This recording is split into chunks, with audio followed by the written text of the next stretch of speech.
పరిశుద్ధైన యేసుక్రీస్తు ప్రభువారి యొక్క నామంలో మీ అందరికీ వందనాలు. Praise the lord. మన్నత దేవుని యొక్క మహాకృపను బట్టి మరి ఒకసారి ఇలాగున మీ అందరితో మాట్లాడడానికి దేవుడు నాకు ఇచ్చిన అవకాశాన్ని బట్టి దేవునికి ఎన్నో వందనాలు తెలియజేస్తున్నాను. ప్రతిదినము దేవుని యొక్క వాక్యం ద్వారా బలపరచబడుతున్న మనము ఇది ఈ లెంట్ 8వ రోజులో మనల్ని దేవుడు ప్రవేశింప చేసినందుకు దేవునికి ఎన్నో వందనాలు చెల్లింపబద్దులమై ఉన్నాము. అలాగనే దిన వాక్యాన్ని మనం ధ్యానం చేసుకునే ముందు చిన్న ప్రార్థన చేసుకుందాము. ప్రార్థనలో నాతో పాటు ఏకీభవించండి.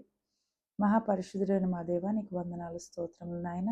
తండ్రి, గతించిన దినములన్నీ ప్రభా నీ కృపాక్షేమముల చేత మమ్మలను భద్రపరిచిన దేవా నీకు వందనాలు. ఇది తండ్రి నీ వాక్యమును ధ్యానించుకొనుటకై మేము సిద్ధపడుచుండగా తండ్రి, నీ వాక్కుల ద్వారా నీవే మాతో స్వయముగా మాట్లాడి మా ఆత్మలను బలపరిచి నీ యొక్క శిల్వ శక్తిని మాలో నింపి వర్ధిల చేసి మహిమ పొందుమని కల్వరినాథుడు యేసు నామం అడిగి వేడుకొనుచున్నాము తండ్రి. ఆమేన్. ప్రియ స్నేహితులారా, ఇది నా వాక్యాన్ని మనం చదువుకుందాము. మత్తయి సువార్త 21వ అధ్యాయము 1 నుండి 14 వచనాలను చదువుదాము. యేసు వారికుత్తరం ఇచ్చుచు తిరిగి ఉపమాన రీతిగా ఇట్లా నేను పరలోక రాజ్యము తన కుమారునికి పెండ్లి విందు చేసిన యొక్క రాజును పోలి ఉన్నది. ఆ పెండ్లి విందుకు పిలువబడిన వారిని రప్పించుటకు అతడు తన దాసులను పంపినప్పుడు వారు రానొల్లకపోయిరి. కాగా అతడు, ఇదిగో నా విందు సిద్ధపరిచి ఉన్నాను, ఎద్దులను క్రొవ్విన పశువులను వధింపబడినవి అంతయు సిద్ధముగా ఉన్నది, పెండ్లి విందుకు రెండని పిలువబడిన వారితో చెప్పుడని వేరే దాసులను పంపెను గాని వారు లక్ష్యము చేయక ఒకడు తన పొలమునకును మరి ఒకడు తన వర్తకమునకును వెళ్ళిరి. తక్కిన వారు అతని దాసులను పట్టుకొని అవమానపరిచి చంపిరి. కాబట్టి రాజు కోపపడి తన దండ్లను పంపి ఆ నరహంతకులను సంహరించి వారి పట్టణము తగలబెట్టించెను.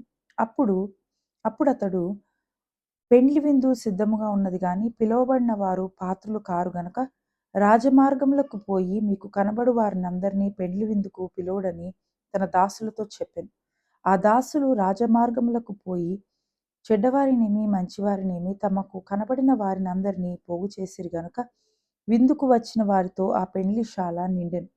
రాజు కూర్చున్న వారిని చూడ లోపలికి వచ్చి అక్కడ పెండ్లి వస్త్రము ధరించుకొనని ఒకని చూచి, స్నేహితుడా, పెండ్లి వస్త్రము లేక ఇక్కడికి ఎలా వచ్చితివి అని అడుగగా వాడు మౌని అయి ఉండెను. అంతటా రాజు, వీని కాళ్ళు చేతులు కట్టి వెలుపట చీకట్లోనికి త్రోసివేయుడి, అక్కడ ఏడ్పును పండ్లు కొరుకుటయు ఉండునని పరిచారకులతో చెప్పెను. కాగా పిలువబడిన వారు అనేకులు, ఏర్పరచబడిన వారు కొందరే అని చెప్పెను.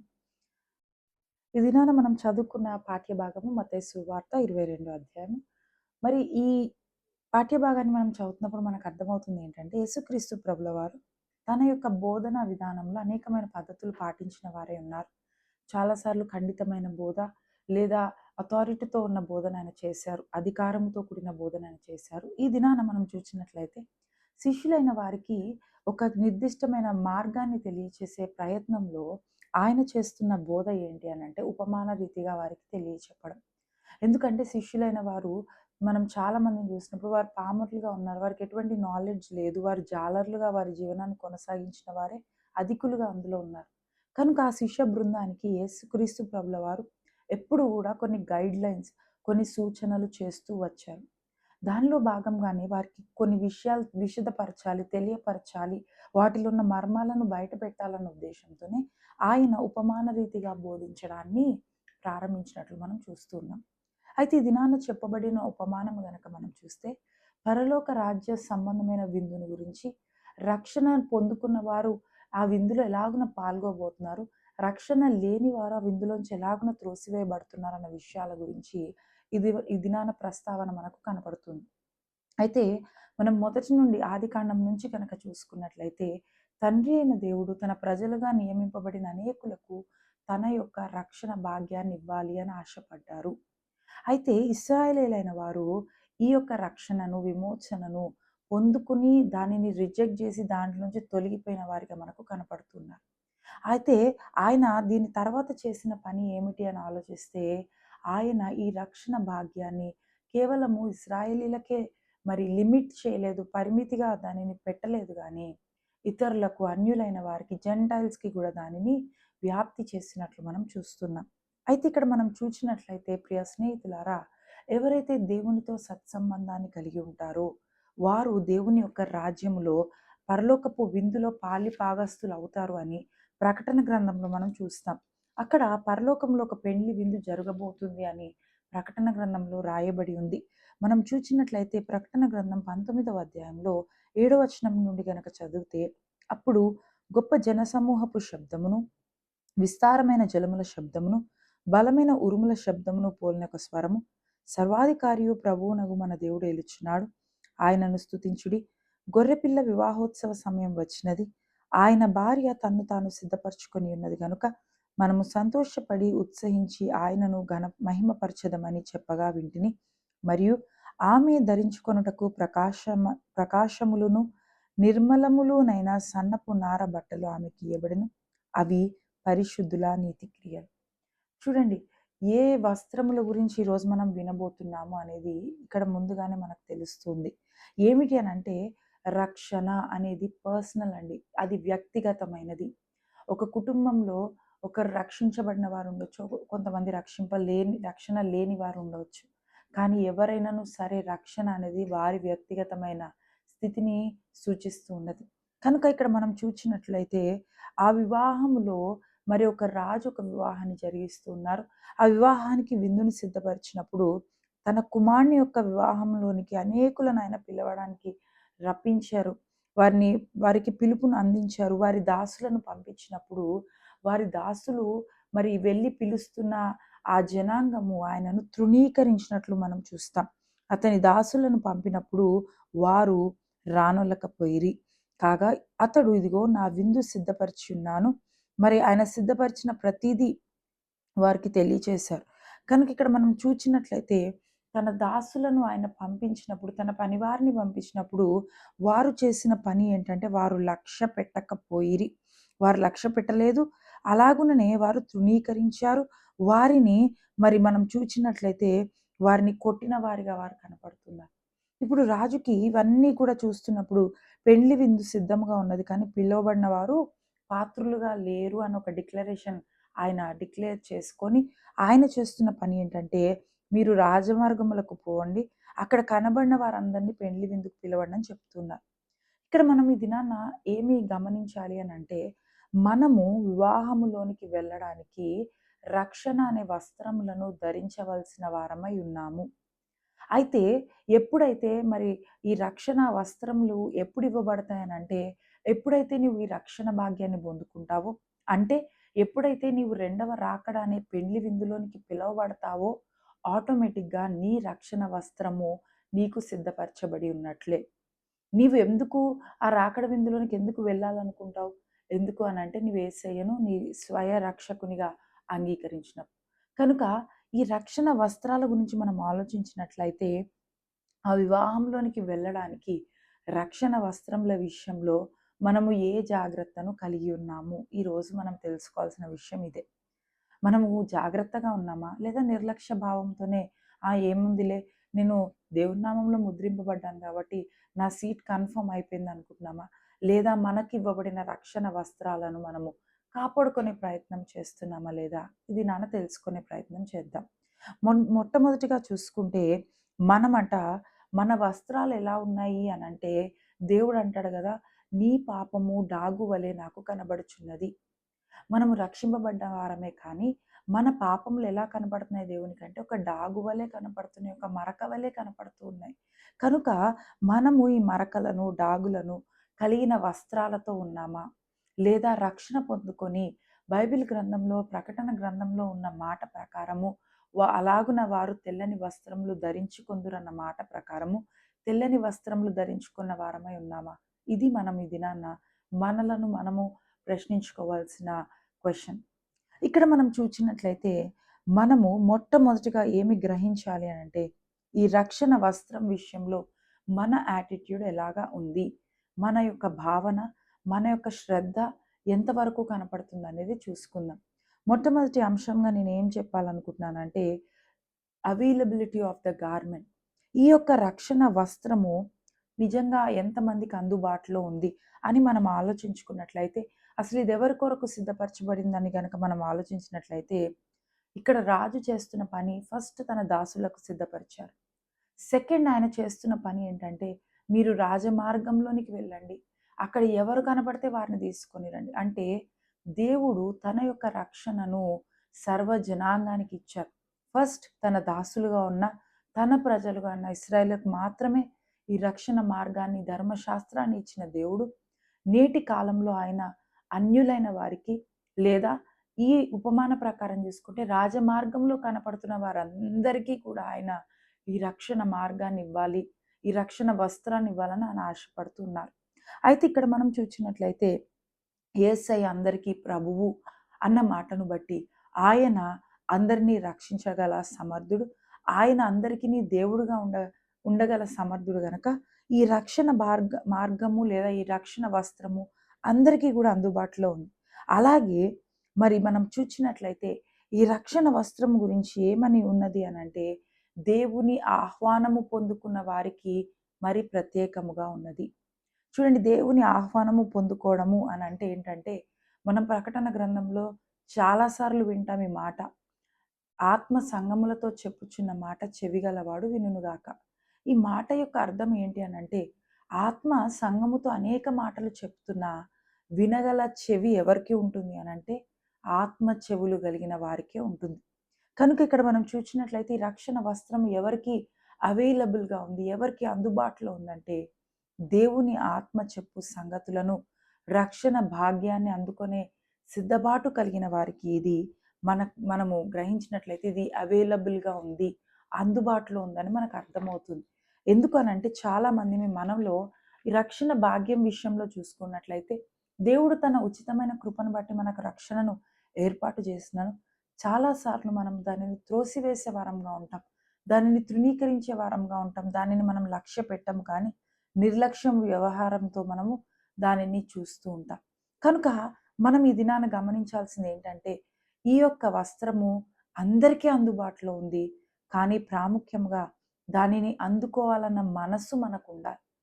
చెవిగలవాడు ఆత్మ సంగములతో చెప్పుచున్న మాట అన్న మాటను మనం చూస్తున్నప్పుడు నీకు ఆత్మీయమైన చెవి, దేవుని వాక్కును వినగల చెవి, దేవుని యొక్క రక్షణను అందుకొనగలిగే మనస్సు ఉన్నప్పుడే ఈ రక్షణ వస్త్రాన్ని నువ్వు పొందగలుగుతావు. ఇక రెండవదిగా చూసుకుంటే the acceptance of the garment.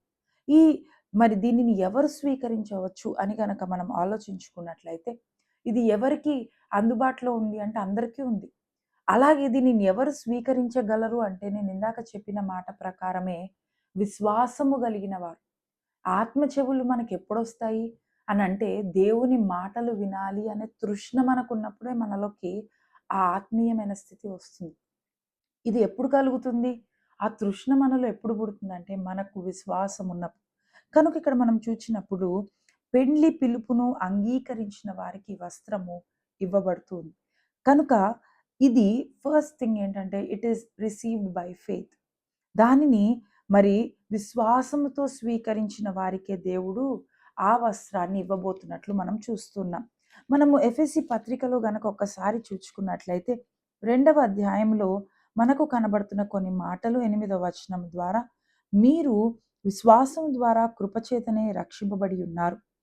ఇది మీ వలన కలిగినది కాదు, దేవుని వరమే. చూడండి, మనము ఎవరి వలన రక్షింపబడ్డామంటే మనము మన విశ్వాసము ద్వారా కృపచేతనే రక్షింపబడ్డాం. ఫస్ట్ థింగ్ మనలో విశ్వాసం ఉండాలి. Then God shows us mercy. ఎప్పుడైతే నీవు విశ్వాసముతో ఉంటావో దేవుడు నీ ఎడల కృప చూపించి తన వరము అనే రక్షణను ఇస్తారు. కనుక ఈ దినాన మనం చూసినట్లయితే ఎవరు ఈ గార్మెంట్ని పొందగలుగుతారు, ఈ వస్త్రాన్ని పొందగలుగుతారు అని అంటే విశ్వాసము కలిగిన వారు.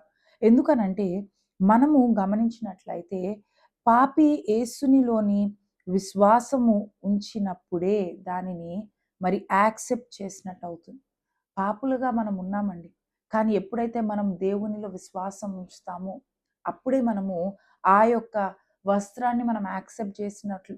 ఎందుకనంటే పెండ్లి విందుకు పిలువబడిన వారందరికీ ఇవ్వబడుతుంది ఆ వస్త్రం. కానీ మనకేముండాలంటే ఆ పెండ్లి విందును యాక్సెప్ట్ చేయగలిగే శక్తి, సామర్థ్యం లేదా ఆలోచన, మనస్సు మనకు ఉండాలి. ఎప్పుడైతే పెండ్లి విందును మనం యాక్సెప్ట్ చేస్తామో ఆటోమేటిక్గా మనకు ఆ రక్షణ భాగ్యం అందుతుంది. కానీ మనలో ఎప్పుడైతే ఆ తృష్ణ ఉండదో మనము దానిని పొందుకోలేం. అలాగే మరి ప్రాముఖ్యమైన విషయం ఏంటంటే ఈ వస్త్రము విషయంలో ఈ రక్షణ వస్త్రము అనేది ఉచితముగా ఇవ్వబడుతున్నది.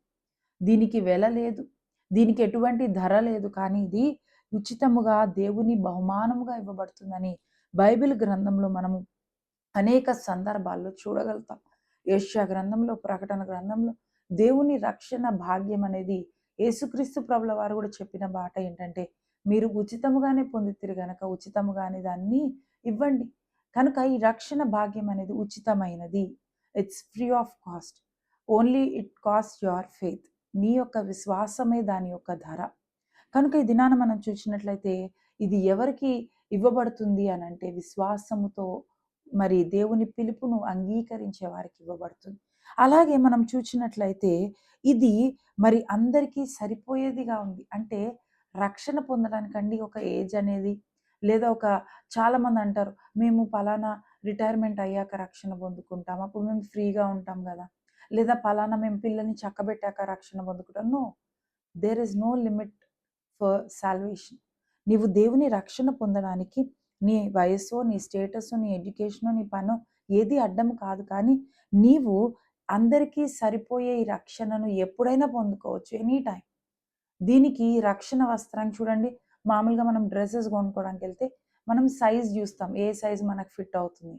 ఈ రక్షణ వస్త్రానికి ఎటువంటి అలాంటి లిమిటేషన్స్ లేవు. ఇది ఎవరికైనాను సరిపోగలిగే వస్త్రముగా ఇది ఉంది అనంటే, దేవుని రక్షణ ఎలా ఉందంటే ఎవరికైనా కూడా అది ఎటువంటి వయసు వారికైనా, ఎటువంటి పరిస్థితులలో ఉన్న వారికైనా అది ఉపయోగకరమైనది. వారిని రక్షించేదిగా ఈ రక్షణ భాగ్యాన్ని దేవుడు మనకిస్తూ ఉన్నారు. అలాగే మనం చూసినట్లయితే మరి ప్రాముఖ్యమైన విషయం ఏంటి అనంటే, ఇది తండ్రి చేత ఇవ్వబడిన రక్షణ వస్త్రము. కుమారుడైన యేసుక్రీస్తు ప్రభుల వారు ఆయన ఈ రక్షణ భాగ్యాన్ని ఈ లోకానికి ఇచ్చినను దానిని ఆమోదించిన వారు ఎవరు అనంటే తన తండ్రిగా ఉన్న దేవుడు ఫస్ట్ దానిని ఆమోదించినట్లు మనము చూస్తున్నాం. కనుక ఈ వస్త్రాన్ని ఎవరు యాక్సెప్ట్ చేయాలి? The acceptance of the garment ఏంటి అంటే you should get it by faith. నీ విశ్వాసం ద్వారా నీవు పొందుకోవచ్చు. ఎవరైనా దీనిని పొందుకోవచ్చు. ఇది ఫ్రీ ఆఫ్ కాస్ట్‌గా నీకు లభిస్తుంది. తండ్రి వలన ఇది మీకు లభిస్తుంది. ఇక మూడోదిగా మనం చూసుకుంటే the ability of the garment.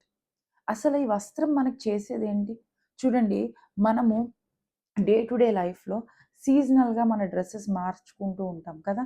అంటే వింటర్ వచ్చిందనుకోండి, మనం ఏం చేస్తాము, స్వెటర్స్ వేసుకుంటాం, షాల్స్ వేసుకుంటాం. అలాగే సమ్మర్ వచ్చేసరికి మనం కాటన్ డ్రెసెస్ ప్రిఫర్ చేస్తాం. అయితే ఇవన్నీ కూడా ఎందుకు, ఒక వస్త్రాన్ని మనం ఎందుకు ధరిస్తాము అంటే అది మనలను ఆ వెదర్ కండిషన్స్ నుంచి వచ్చే ఆ డస్ట్ నుంచి, పొల్యూషన్ నుంచి మనలను ప్రొటెక్ట్ చేస్తుంది అని. వర్షం పడుతుంది అనగానే రెయిన్ కోట్ వేసుకోవాలనుకుంటాం. ఎందుకంటే మనం తడవకూడదు. ఆ వస్త్రం యొక్క ఉద్దేశ్యం ఏంటంటే to protect us from the external factors. అలాగే ఇక్కడ మనం చూసినట్లయితే ఈ వస్త్రం యొక్క ఎబిలిటీ ఏంటి? ఈ వస్త్రము చేసే పని ఏంటి? లేదా ఈ వస్త్రంలో ఉన్న శక్తి ఏంటి? ఒక్కసారి ఆలోచిస్తే మొట్టమొదటిగా మనకు కనిపించేది ఏంటంటే అన్నిటికంటే ప్రాముఖ్యమైనది ఇట్ చేంజెస్ ఆర్ అపియరెన్స్. నీవు పాపివి లేదా నీ యొక్క అంతర్గత స్థితి, నీలోని పాపపు స్థితి ఎప్పుడైతే నీలోనికి రక్షణ ఎంటర్ అవుతుందో, ఒక్కసారి నీవు రక్షణ పొందిన బిడ్డవైతే నీ యొక్క గత జీవితాన్ని దేవుడు మాపివేస్తాడు. దానిని దూరపరిచి వేస్తాడు. ఈ రక్షణ వస్త్రములో అవన్నీ కూడా మూసివేయబడతాయి, కప్పివేయబడతాయి. కనుక ఇక్కడ మనం చూచినప్పుడు ప్రియ స్నేహితులారా, ఈ రక్షణ వస్త్రము అనేది మన యొక్క రూపురేఖలను మార్చేసేదిగా ఉంటుంది. మన లైఫ్ మార్చబడుతుంది. బైబిల్‌లో మనం చాలా మందిని చూసాం. సౌలును చూస్తున్నాము. తాను సౌలుగా ఉన్నన్ని రోజులు హి వాస్ ఎ టెర్రరిస్ట్. ఆయన ప్రభుత్వం కొరకు తాకీదు తీసుకొని పనిచేసిన వాడిగా ఉన్నాడు. యేసయ్య గురించి బోధించిన వారిని హింసించాలి, చంపివేయాలి, శిక్షించాలి. ఇవే ఆలోచనలతో ఉన్నాడు. కానీ వన్స్ రక్షణ పొందుకున్నాడు. తన రూపురేఖలు మార్చబడ్డాయి. సౌలు కాస్త పౌలైపోయాడు. కోపిష్టి లేదా గర్విష్టిగా ఉన్న లేదా అనేకులను చంపాలనే దురుద్దేశముతో ఉన్న ఆ సౌలే ఈరోజు సాత్వికుడైపోయాడు. ఎలాగున్న ఎంతటి సాత్వికం వచ్చేసిందంటే యేసయ్య బోధన బోధిస్తున్నందుకు నీ మెడలు నరికివేస్తాము అనంటే కూడా తల వంచి తన ప్రాణాన్ని ఇచ్చివేశాడు.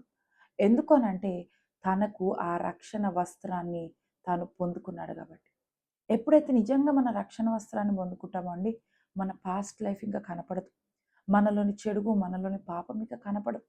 మనము పొందుకునే రక్షణ వస్త్రం ఏం చేస్తుందంటే, it changes our entire picture of life. మన లైఫ్ అనేది కంప్లీట్‌గా ట్రాన్స్‌ఫార్మ్ అవుతుందండి.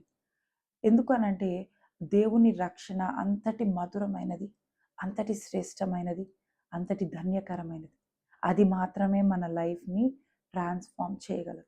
కనుక ఇక్కడ మనం చూచినప్పుడు అది మన జీవితాలను it changes us both in and out.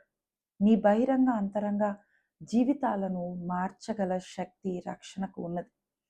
పౌలు ఎలాగ మారిపోయాడంటే, అంతరంగంలో మారిపోయాడు, బహిరంగంలో మారిపోయాడు. అప్పటి వరకు చాలా టీవీగా, మరి ఒక ప్రభుత్వ ఉద్యోగగా ఉన్నాడు గనక గుర్రాలనెక్కి తిరిగాడు. చాలా చక్కటి వస్త్రాలు ధరించాడు.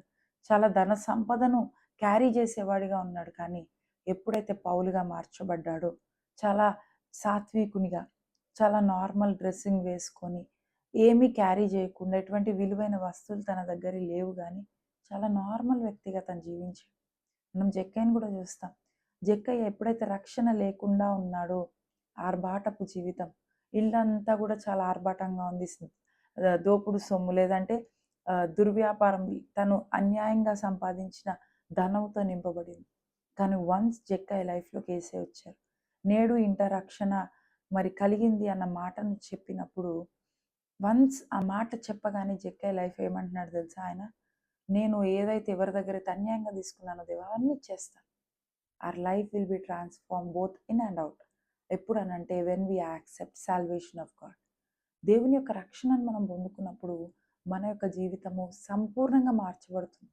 చాలామంది పెదవులతో చెప్తారు, మేము మార్చబడ్డాం, మేము రక్షణ పొందుకున్నాం. నువ్వు నీ మాటలతో చెప్పక్కర్లేదు కానీ నీ చేతలు, నీ జీవితమే ఇతరులకు చూపించాలి. నీవు నిజంగా రక్షణ పొందావా లేదా? కనుక ఈ రక్షణ వస్త్రాన్ని మనం ధరించుకున్నప్పుడు మన లైఫ్‌లో జరిగేది ఏంటంటే, మనము వ్యక్తిగతముగాను లేదా ఆత్మీయముగాను మార్చబడి మన జీవితాలు సంపూర్ణంగా మాదిరి కలిగిన జీవితాలుగా మార్చబడతాయి. అలాగే మనం చూచినట్లయితే ఎప్పుడు కూడా మనం రక్షణ వస్త్రాన్ని ధరిస్తామో, దేవుడు ఏమంటున్నాడో తెలుసా? ఇక నేను నీ పాపమును జ్ఞాపకము చేసుకొనను.